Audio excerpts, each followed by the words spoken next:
Welcome to the Emotional Balance Sheet, the go-to podcast for parents with multiple kids, especially those with twins, triplets, or more, who are navigating the maze of modern family life and personal finance. Whether you're overwhelmed by education or retirement planning, parenting dilemmas, career transitions, or trying to define your purpose and plan, we're here to guide you with empathy, encouragement, and expertise.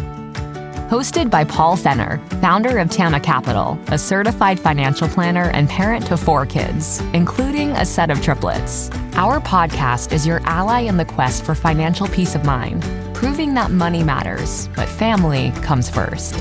Subscribe now and join our community of empowered parents at tamacapital.com. This podcast is for informational purposes only and should not be relied upon for investment decisions. Clients of Tama may retain positions in the securities discussed in this podcast. What does comprehensive financial planning even mean? At Tama Capital, it means a family office where lifestyle planning such as retirement, college, portfolio management, and tax prep and planning are all under one umbrella. But it goes beyond numbers. We focus as much on the emotional side of financial planning as we do on the financial side. We get you. We understand your challenges of building a family, business or career, and a healthy life. We are devoted to wealth planning for families like yours because we are you. Learn how our family can help your family by visiting tamacapital.com. Hi, and welcome back. I think intuitively, or at least probably around age 13, which was probably 46 years ago now, I think I always wanted to be a financial advisor or be in the portfolio management space, a financial service industry.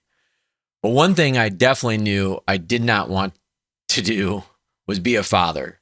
And here I am, 49 years later, the father of triplets plus 1. And reflecting, I'm going to get to a story here in a second, but what I wanted to kind of focus on today was how being a father, I think, has helped me be a better advisor.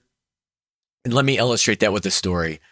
So as you may know, one of my daughters is a swimmer, competitive swimmer, and we spend a lot of time in the pool. And swim, as I've learned over these last 4 years, can be a very lonely, demanding, isolating, headspace, drama-filled sport. And this weekend at a swim meet, it was emotional for a lot of kids, not just my own. And I remember distinctly turning around the corner of the bleachers and seeing one of my good friends and her daughter there in tears, didn't have a good event. And I thought about walking right by because I didn't necessarily want to interfere, but then I stopped and thought about, well, if that was me and my kid, I would have wanted that person to stop. So I came back and I just grabbed the young lady and just squeezed her as hard as I could. And that was kind of the story of the weekend. Every day, over 3 days, someone was always upset or in tears, and what I was thinking about in those moments is all this work that I do working with the families at Tama, and how I don't know if I would be that empathetic as an advisor or understanding as an advisor if I didn't have these experiences with my own kids and with kids I interact with, all the time. And that's the one thing that's really been interesting about being a parent.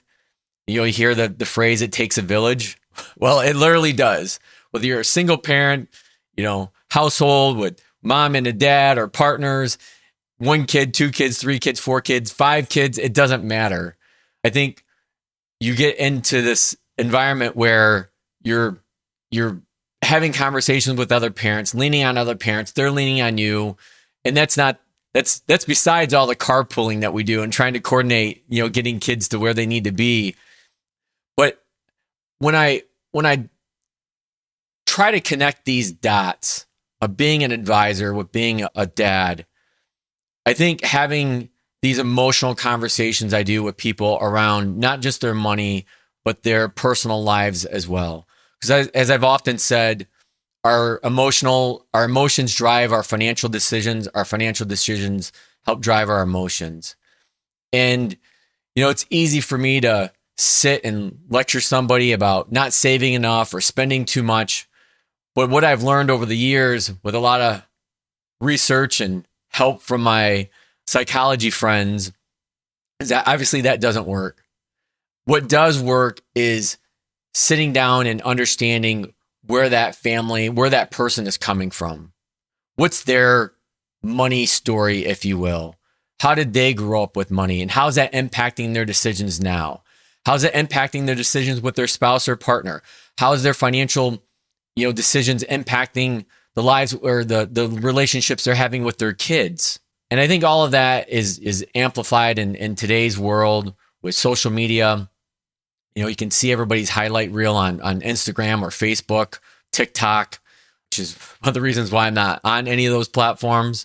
But having that understanding and being able to be empathetic, I think allows me to have more in-depth conversations with the families I work with to get at what is it that you really want to achieve, not just keeping up with, the people next door, but what is really important to you, and being able to unpack that one layer at a time.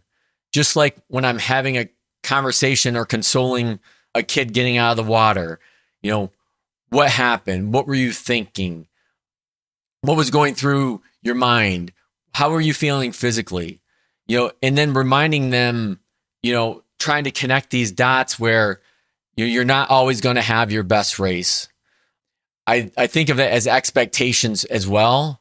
And this equation that I always refer back to and have in my mind is happiness equals reality minus expectations. And this is one I struggle with because as a kind of a type A driven personality, I like to set objectives and have high standards and high expectations. But sometimes those can work against us, meaning we can have too high of expectations and reality doesn't match those. And obviously, that leads to unhappiness.